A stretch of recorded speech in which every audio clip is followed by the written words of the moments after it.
విశాల్ అవియాన్ సిటీలో నువ్వు చూజ్ చేసుకున్న ప్రోగ్రామ్ ఏంటి అసలు? డేటా ఇంజనీరింగ్ చూస్ చేసుకున్నాను. జనరల్గా నేను చాలామంది స్టూడెంట్స్తో డిస్కస్ చేసినప్పుడు కావచ్చు, పేరెంట్స్ కావచ్చు, వాళ్ళ క్వశ్చన్ ఏంటంటే జనరల్గా ఫ్రాన్స్ అనగానే అదేదో లగ్జరీకి సంబంధించి లేకపోతే టూరిజానికి సంబంధించో ఫ్యాషన్కి సంబంధించిన ప్రోగ్రామ్స్కే డిమాండ్ ఎక్కువగా సార్, టెక్నాలజీ రిలేటెడ్ వాళ్ళకి కరెక్టేనా మనకి ఫ్రాన్స్ అనే క్వశ్చన్ రేజ్ అవుతుంది. ఈ ఫ్యాషన్ అండ్ టూరిజం ఇదే ఉంటుంది ఫ్రాన్స్ ఆర్ ప్యారిస్ కి అనేది ఒక మిస్కన్సెప్షన్. ఈవెన్ డిఫెన్స్ సెక్టర్ లో, టెక్నాలజీలో, ఐటీలో మనం యూజ్ చేసే ఇండియా నౌ డేస్ ఇప్పుడు ఏం చేస్తున్నారంటే ఫ్రాన్స్లో నువ్వు చూసింది ఇంటర్నేషనల్ స్టూడెంట్స్ మీద గన్ ఫైర్స్ కానీ ఇటువంటి సేఫ్టీ గురించి నువ్వేం ఇస్తావా అసలు? నేను ఎక్స్పీరియన్స్ చేసినంత వరకు అయితే నాకు ఇట్లా రేసిజం కానీ రూడ్ ఆన్సరింగ్ కానీ ఇట్లాంటి అబ్స్ట్రక్షన్స్ ఏమీ కనపడలేదు. అండ్ మా క్లాస్మేట్స్లో మన ఇండియన్ అమ్మాయిలు కూడా ఉన్నారు, ఇప్పుడు ఎక్కడ ఏం ఫేస్ చేయలేదు. ఎవరైనా గుర్తుపెట్టుకోవాల్సింది ఏంటి అంటే మనం ఏ ప్లేస్లో ఉన్నాం, ఏ టైంలో ఉన్నాం అనేది కూడా గుర్తుపెట్టుకోవాలి. అది మంచిది కాదు ఏ దేశం ఉన్నా కూడా, ఈవెన్ మన ఇండియాలో కూడా.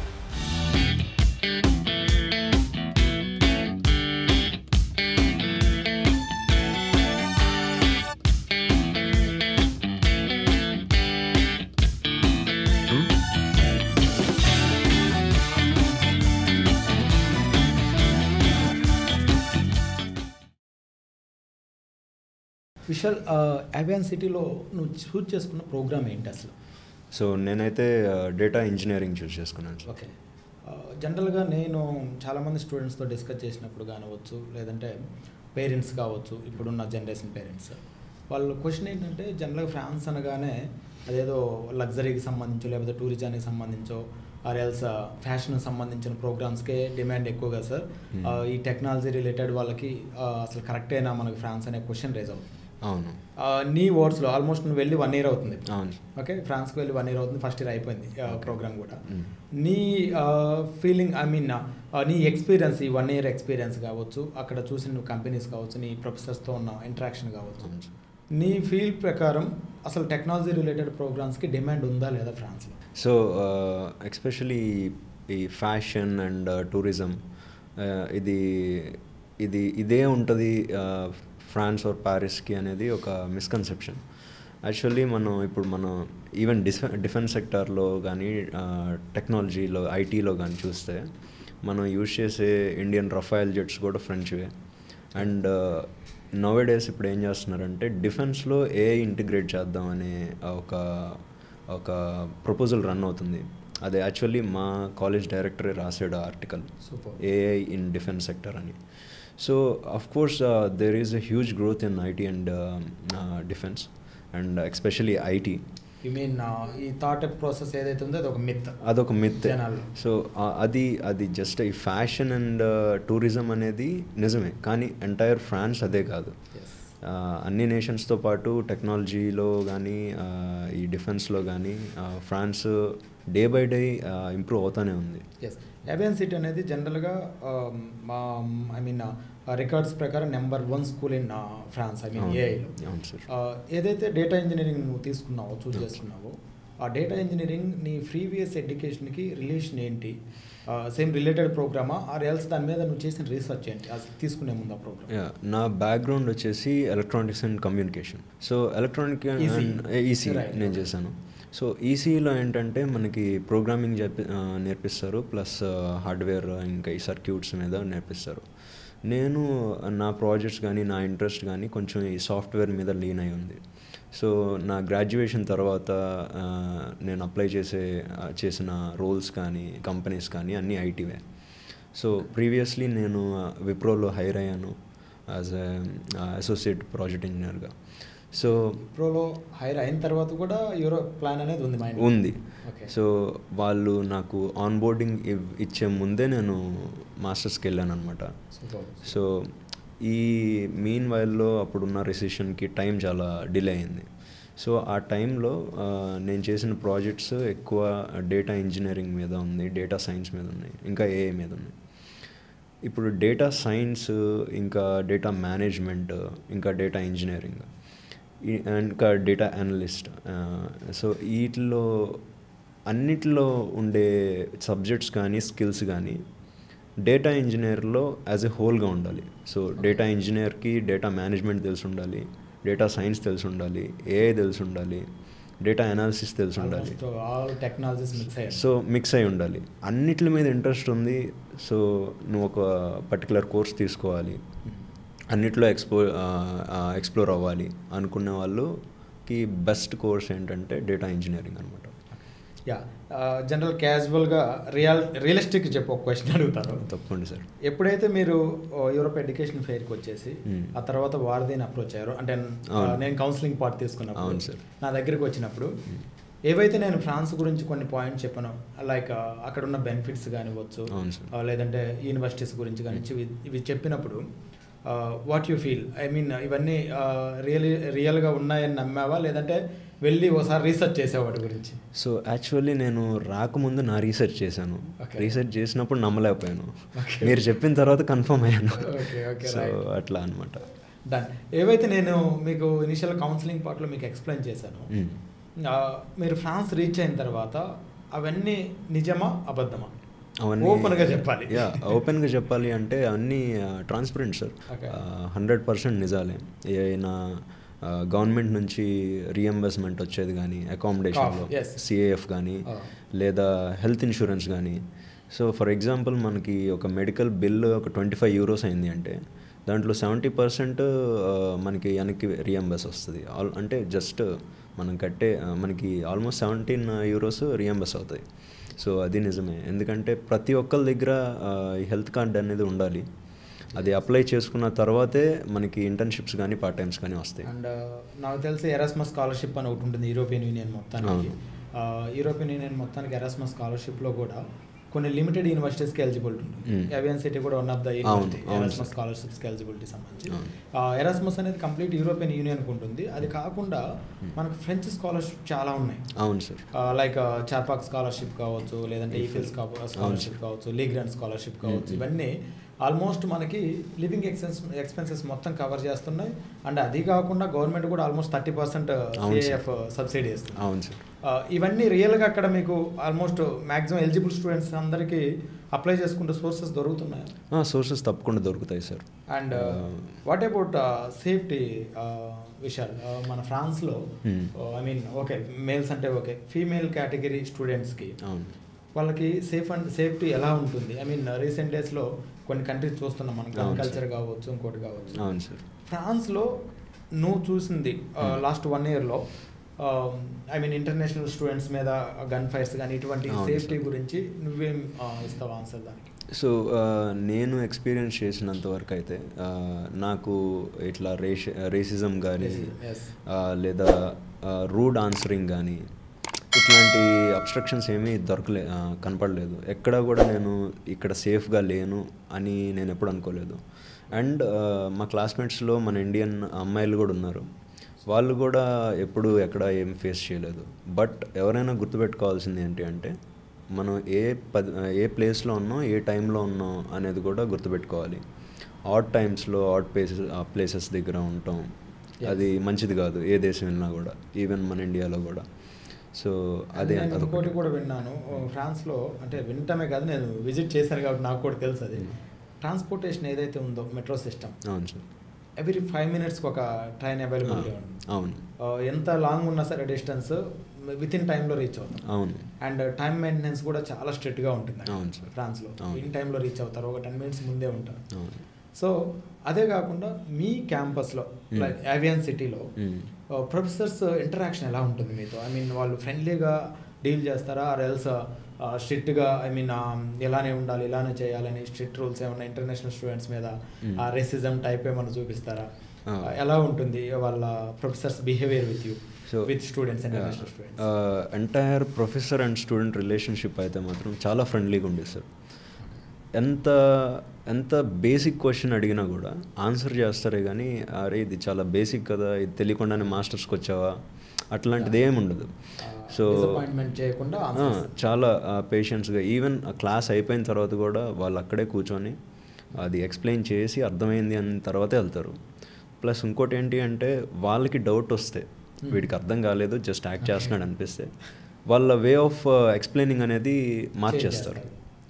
అది నేను మనకు అర్థమయ్యే వేలో వాళ్ళ వే ఆఫ్ స్ట్రాటజీ అనేది మార్చేసి ఎక్స్ప్లెయిన్ చేస్తారు. సో అట్లా మల్టిపుల్ వేస్లో ట్రీట్ చేస్తారు. అండ్ ఎంటైర్ కోర్స్ అనేది టోటల్ ఇంటరాక్టివ్గానే ఉండిద్ది. అంటే ప్రొఫెసర్ వచ్చి చెప్పేసుకొని ప్రాక్టికల్ ఉండిద్ది. ప్లస్ టీచింగ్ అనేది ఏంటంటే ఒక ప్రొఫెసర్ వచ్చి చెప్పి వెళ్ళిపోయినట్టు కాకుండా స్టూడెంట్ అండ్ ప్రొఫెసర్ కమ్యూనికేషన్ జరుగుతుంది అక్కడ.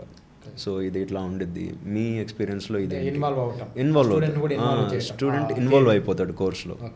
సో అట్లా ఉంటుంది అనమాట. ఇప్పుడు మీకు ఎవరైతే ప్రొఫెసర్స్ ఉంటారో వాళ్ళు ఓన్లీ ఫ్రెంచ్ పీపుల్సే ఉంటారా, డిఫరెంట్ నేషనాలిటీ ప్రొఫెసర్స్ కూడా ఉంటారా? మాకు 70% ఇంటర్నేషనల్ ప్రొఫెసర్స్ ఉంటారు సార్.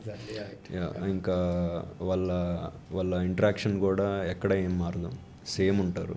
వాళ్ళ హంబుల్గా ఇంట్రడ్యూస్ కానీ అదంటే కోర్స్ ఎక్స్ప్లెనేషన్ కానీ డౌట్ క్లియరింగ్ కానీ చాలా క్లియర్గా అండ్ ఫ్రెండ్లీగా ఉంటుంది అనమాట. వాళ్ళ త్రూ మీరు కూడా డిఫరెంట్ కంట్రీస్ కల్చర్ కూడా మీకు తెలుస్తుంది మాట్లాడే విధానంలో కావచ్చు.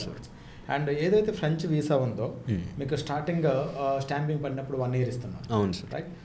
ఎవ్రీ ఇయర్ రెన్యువల్ విషయంలో స్టూడెంట్స్ ప్రాబ్లమ్స్ ఏమైనా ఫేస్ చేస్తున్నారా? పర్లేదు, అది ఈజీగానే ఉంటుందా? గైడెన్స్ దొరుకుతుందా మీకు? గైడెన్స్ అనేది 100% దొరుకుతుంది సార్. ఎందుకంటే ఒకేసారి నెంబర్ ఆఫ్ పీపుల్ కాకుండా ముందు ఒకళ్ళు చేసిన వాళ్ళు ఉంటారు ఆల్రెడీ. బేసికలీ అందరూ గుర్తుపెట్టుకోవాల్సింది ఏంటంటే వీసా రెన్యువల్ అప్పుడు సర్టెన్ అమౌంట్ ఆఫ్ ఫండ్స్ మళ్ళీ చూపించాల్సిన అవసరం ఉండిద్ది. సో అది ముందే చూసుకొని ఒక 3 months ముందు రెన్యువల్ అప్లై చేసుకుంటే అంతా క్లీన్గా వెళ్ళిపోతుంది. సో అట్లా అనమాట.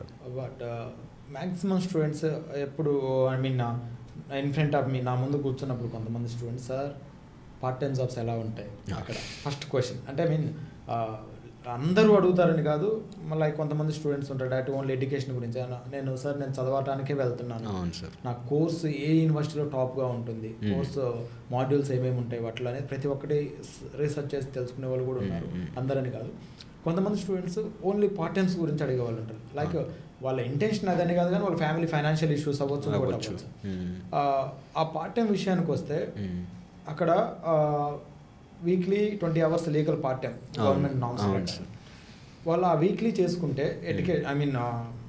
క్లాసులకు అటెండ్ అవుతూ వీక్లీ చేసుకుంటే లివింగ్ ఎక్స్పెన్స్ కొంతైనా మనం దాన్ని కవర్ చేయగలమా? తప్పకుండా సార్. ఫస్ట్ థింగ్ ఏంటంటే బ్యాలెన్స్ అనేది చాలా ఇంపార్టెంట్ యాజ్ అన్ ఇంటర్నేషనల్ స్టూడెంట్గా. ఎడ్యుకేషన్ అండ్ పార్ట్ టైం అనేది బ్యాలెన్స్ చేయాలి. టోటల్గా పార్ట్ టైం మీద టోటల్గా ఎడ్యుకేషన్ మీద ఫోకస్ చేసినా పర్లేదు, కానీ టోటల్గా పార్ట్ టైం మీద చేస్తే నెంబర్ ఆఫ్ గుడ్ ఆపర్చునిటీస్ని మిస్ అయిపోతూ ఉంటాం. ఇన్స్టంట్ ల్యాంప్ మీద ఫోకస్ చేస్తే మేజర్ అనేది మిస్ అయిపోతాం. సో వచ్చే వాళ్ళు ఫోకస్డ్ ఆన్ స్టడీస్కి, అంటే పార్ట్ టైం అనేది సెకండరీగా పెట్టుకొని రావాలి. ఎందుకంటే చాలా part times long period of టైంకి మాత్రమే ఇస్తారు. ఫర్ ఎగ్జాంపుల్ 10 hours చేస్తే మంత్లీ 10 hours చేయాలి, డైలీ 10 hours చేయాలి, ఇట్లా కొన్ని ఉంటాయి. సో వాటికి కాంప్రమైజ్ అయ్యి అరే చేసేద్దాం అని స్టడీస్ని నెగ్లెక్ట్ చేయటాలు ఇట్లాంటి పెట్టుకుంటే మనం ఫెయిల్యూర్ అయిపోతాం అనమాట యాజ్ అన్ ఇంటర్నేషనల్ స్టూడెంట్గా. అట్లా ఇప్పుడు ప్రజెంట్ స్టూడెంట్స్కి అయితే నా సైడ్ నుంచి కూడా మ్యాక్సిమం నేను అదే గైడ్ చేస్తున్నాను. అండ్ దాంతోపాటు ఎప్పుడైతే నువ్వు ప్రాసెస్ స్టార్ట్ చేసావో విషయాలు ప్రాసెస్ స్టార్ట్ చేసినప్పుడు ఓకే అడ్మిషన్ ప్రాసెస్ మేము స్టార్ట్ చేసాము. అడ్మిషన్ స్టార్ట్ చేసినప్పుడు కొన్ని రిక్వైర్డ్ డాక్యుమెంట్స్ ఏవైతే ఇచ్చావో మ్యాక్సిమం ఇంగ్లీష్ స్పీకింగ్ కంట్రీస్ కావచ్చు, యూరోపియన్ కంట్రీస్ కావచ్చు, మ్యాక్సిమం ఇంగ్లీష్ టెస్ట్ అనేది అడుగుతుంది. లైక్ ఐఎల్స్ కావచ్చు, TOEFL or PTE or Duolingo any 1 test అడుగుతుంది. బట్ ఫ్రాన్స్కి ఆ టెస్ట్ నీడ్ లేదు. అది స్టూడెంట్స్కి చాలా వరకు చాలా బెనిఫిట్. ఆ టెస్ట్ లేకుండా జనరల్గా ఫ్రాన్స్ యూనివర్సిటీ అఫీషియల్స్ ఏం చేస్తున్నారంటే ఫేస్ టు ఫేస్ ఆర్ స్కైప్లో కావచ్చు ఇంటర్వ్యూస్ తీసుకొని స్టూడెంట్ కమ్యూనికేషన్ ప్రాపర్గా ఉంది అంటే 100% అడ్మిషన్ ఇచ్చేస్తారు. మీ యావియాన్ సిటీ ఇంటర్వ్యూ జరిగినప్పుడు ఇంటర్వ్యూ నీకేమైనా టఫ్ అనిపించిందా? ఏ టైప్ ఆఫ్ క్వశ్చనరీ ఎక్కువ నీకు రేజ్ అయింది? నాకైతే ఇంటర్వ్యూ అంత టఫ్ అనిపించలేదు. ఎందుకంటే అన్ని questions related to the skill and previous వర్కే అడిగారు. అంటే నేను చేసిన ప్రాజెక్ట్స్ మీదే నాకెంత ఐడియా ఉంది, ఎంత గ్రిప్ ఉంది, ఒకవేళ ఈ స్టూడెంట్ అడ్మిషన్ దొరికి మన క్లాస్లో కూర్చుంటే ఎంతవరకు ఫాలో అవ్వగలడు. మైనర్ డౌట్స్ అనేది అవి కామన్. ఎందుకంటే అన్ని టెక్నాలజీస్లో సేమ్ ప్రోగ్రామింగ్ లాంగ్వేజ్ వాడరు. సో అది కామన్. బట్ వాళ్ళు నన్ను ఆ ఇంటర్వ్యూలో ఏం చెక్ చేశారు అంటే, నేను వాళ్ళకి పంపించిన రెజ్యూమ్ మీద నేను ఎంత కాన్ఫిడెంట్గా ఉన్నాను, నా ప్రాజెక్ట్స్ ఎంత లిజిడ్గా ఉన్నాయి, ఇంకా నేను నిజంగానే స్కిల్డ్ పర్సనా కాదా అనేదే వాళ్ళు అక్కడ చెక్ చేశారనమాట. సో అది మేజర్గా అయితే ఆ బేస్ మీదనే స్టూడెంట్ని రిక్రూట్ చేసుకుంటున్నారు. ఆఫ్టర్ దట్ ఇంటర్వ్యూ అయిపోయిన తర్వాత యూనివర్సిటీ ఇనిషియల్ డిపాజిట్ ఎంత కట్టావు, అసలు యూనివర్సిటీ ఫీ స్ట్రక్చర్ ఏంటి? సో యూనివర్సిటీ ఫీ స్ట్రక్చర్ వచ్చేసి 2 times 2 payments కట్టొచ్చు. సో టోటల్ ఫీజు కడితే చాలా బెనిఫిట్ అనమాట వీసాకి కూడా. ఒకేసారి మనకి కాలేజ్ ఫీజు అంతా కంప్లీట్ అయిపోతుంది. సో కాలేజ్ ఫీజు వచ్చేసి 12,500 euros ఉంది పర్ ఇయర్. సో అట్లా ఒకేసారి కట్టేస్తే మనకి వీసా దగ్గర అసలు ఏ ప్రాబ్లం ఉండదు అనమాట. అది ద బెస్ట్ వే, ఎటు కట్టాలి కాబట్టి ఒకేసారి కట్టేస్తే. Yes, right, good. అండ్ ఇప్పుడు ఏదైతే ఫీజు ఉందో 12,500 euros మీన్స్ ఆల్మోస్ట్ 12,50,000 మన ఇండియన్ కరెన్సీ. ఈ 12,500 eurosకి నువ్వు వెళ్ళిన కోర్స్ ఏదైతే నువ్వు ఇప్పుడు ప్రిపేర్ అవుతున్నావో ఆ సబ్జెక్ట్ అదంతా నేను పెట్టిన ఇన్వెస్ట్మెంట్కి అది 100% వర్త్ అని నువ్వు ఫీల్ అయ్యావు? Yeah, 100% sir. నేనైతే ఎక్కడా కూడా పెట్టిన దగ్గర బాధపడలేదు. ఎందుకంటే the amount of exposure I'm having, వాళ్ళు ఆర్గనైజ్ చేసే ఈవెంట్స్ కానీ, ఇన్వైట్ చేసే కంపెనీస్ కానీ, పార్ట్నర్షిప్స్ కానీ, అంటే ఓన్లీ ఫ్రాన్స్ అనే కాదు, డిఫరెంట్ కంట్రీస్ నుంచి కాన్ఫరెన్సెస్, మీటింగ్స్, ఇంకా గైడెన్స్, ఇంకా ఒక పార్ట్నర్షిప్ అట్మాస్ఫియర్. అంటే ఒక కాన్ఫరెన్స్కి వెళ్ళి కూర్చుంటే, ఎవెన్ సిటీ తరపున ఒక దగ్గరికి వెళ్ళి కూర్చుంటే అక్కడున్న ఎంఎన్సీస్ అన్నీ వెల్ కనెక్టెడ్గా కనపడతాయి అన్నమాట. సో ఆ స్టేటస్ అనేది ఒక స్టూడెంట్కి ఇస్తుంది ఎవెన్ సిటీ. సో అట్లా అనమాట. విశాల్, ఎప్పుడైతే నువ్వు వారధికి వచ్చావో, వారధి దగ్గర స్టార్ట్ అయిన తర్వాత ప్రాసెస్ అప్ టు వీసా నీకు హ్యాండ్ ఓవర్ అయ్యేంత వరకు ఎగ్జాక్ట్గా అసలు ఎంత టైం పట్టింది నీకు? ఓకే. అండ్ ఈ ప్రాసెస్లో మిడిల్లో ఏదైతే ఫస్ట్ ఇంటర్వ్యూ కాకుండా లాస్ట్లో వీసాకి వెళ్ళే ముందు క్యాంపస్ ఫ్రాన్స్ ఇంటర్వ్యూ ఉంటుంది కదా మెరీన్ గారితో, ఆ ఇంటర్వ్యూ క్వశ్చనరీ ఎలా జరిగింది, మనం ఎలా ప్రిపేర్డ్గా వెళ్తే సక్సెస్ ఎక్కువ చూస్తాం, కొంత ఇన్ఫర్మేషన్ ఫ్యూచర్ స్టూడెంట్స్కి. సో నాకైతే ఈ అడ్మిషన్ దగ్గర నుంచి వీసా దాకా రఫ్లీ 1.5 to 2 months పట్టింది. సో అంటే 45 to 60 days. ఇంకా క్యాంపస్ ఫ్రాన్స్ వచ్చేప్పటికి నేను అందరిలాగే నర్వస్ ఫీల్ అయ్యాను. ఎందుకంటే ఇంటర్వ్యూ, అది వీసా ఇంటర్వ్యూ, ఇంకా లెజిట్గా ఉండాలి. సో క్వశ్చన్స్ ఎట్లా ఉంటాయి ఇవన్నీ ఉన్నాయి. బట్ నాకు వచ్చిన క్వశ్చన్స్ అయితే మాత్రం చాలా బేసిక్ క్వశ్చన్స్. అంటే ఫ్రాన్స్ ఎందుకు చూస్ చేసుకున్నావు, మిగతా కంట్రీస్ ఎందుకు లేదు, ఇంకా ఈ యూనివర్సిటీ ఎందుకు సెలెక్ట్ చేసుకున్నారు, మిగతా వాటిని ఎందుకు చేసుకోవట్లేదు. సో వాటి బట్టి అవి సింపుల్ క్వశ్చన్స్ అయినా అవి ఎందుకు అడిగారు అంటే, ఎంత మోటివేటెడ్గా ఉన్నాడు స్టూడెంట్, ఎంత కాన్ఫిడెంట్గా మాట్లాడగలుగుతున్నాడు అనేది. సో ఎవరైతే క్యాంపస్ ఫ్రాన్స్ అటెండ్ అవుతున్నారో ఫస్ట్ థింగ్ వాళ్ళు గుర్తుపెట్టుకోవాల్సింది ఏంటి అంటే, కాన్ఫిడెంట్గా ఉండాలి. వాళ్ళు తీసుకున్న కోర్స్ మీద ఒక ఐడియా ఉండాలి, మంచి ఐడియా ఉండాలి. ఇంకా జస్ట్ ఏదో చదువుతానికి వెళ్తున్నాం అనుకోకుండా ఒక మోటివేషన్ ఉండాలి, ఆ కాన్ఫిడెన్స్ ఉండాలి. సో తీసుకున్న కోర్సుకు కావచ్చు, ప్రీవియస్ బ్యాక్గ్రౌండ్ కావచ్చు, ఆ రిలేషన్ ప్రాపర్గా తెలిసి ఉండాలి. అండ్ తన ఫ్యూచర్ ప్లాన్ ఏంటనేది తెలిసి ఉండాలి. అండ్ ఆల్సో వాళ్ళు వెళ్ళే కాలేజ్కి ఎలాంటి బెనిఫిట్స్ ఉన్నాయి అలాంటివి కూడా తెలిసి ఉండాలి. ఇంటర్న్షిప్ ఇస్తున్నారా, సో అట్లా అదే సింపుల్ అట్లానే ఉంటాయి. నేను కూడా ఎవ్రీ టైమ్ స్టూడెంట్స్ ఇంటర్వ్యూస్ అయిపోయిన తర్వాత కొన్ని రివ్యూస్ తీసుకుంటా స్టూడెంట్స్ నుంచి.